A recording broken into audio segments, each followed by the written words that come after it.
اعوذ باللہ من الشیطان الرجیم بسم اللہ الرحمن الرحیم السلام علیکم۔ میڈیا ہاؤسز حملہ آور سے ہیپی آور تک کیسے پہنچے؟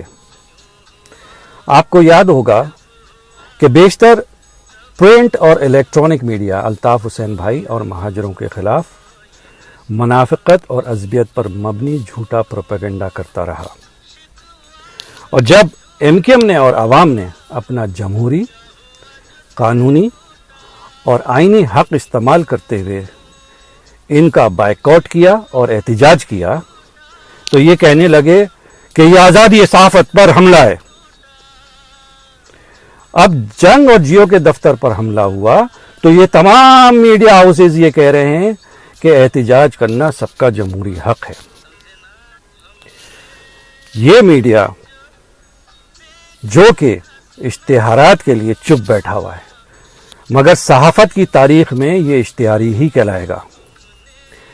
یہ میڈیا یہ نہیں بتا رہا کہ حملہ کس نے کروایا، حملہ آور کون تھے، ان کے نام کیا ہیں، ان کی شکلیں کیا ہیں، ان میں سے کتنے گرفتار ہوئے، ان پہ کون سی دفعات لگیں اور کون سے مقدمات قائم ہوئے۔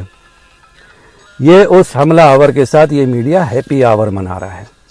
آپ بیک گراؤنڈ میں کشور کمار صاحب کا وہ گیت سن رہے ہوں گے جو ان پہ فٹ آتا ہے اور ان سے یہ سوال کرتا ہے کہ یہ کیا ہوا، کیسے ہوا، کب ہوا، کیوں ہوا، جب ہوا تب ہوا، وہ چھوڑو یہ نہ سوچو۔ یہ ان پر فٹ آتا ہے، مگر ہم تاریخ جانتے بھی ہیں اور تم سے یہ سوال کرتے رہیں گے اور تم سے یہ پوچھتے رہیں گے کہ تم جو منٹ منٹ کی بریکنگ نیوز دیتے ہو تو یہ بتاؤ عوام کو کہ سچ کیا ہے، کون لوگ ملوث ہیں۔ مگر ایک تمہیں واضح پیغام بھی ہم دینا چاہتے ہیں، اور وہ واضح پیغام یہ ہے کہ جیے الطاف حسین بھائی، جیے مہاجر، سدا جیے، آمین۔ السلام علیکم ورحمۃ اللہ وبرکاتہ۔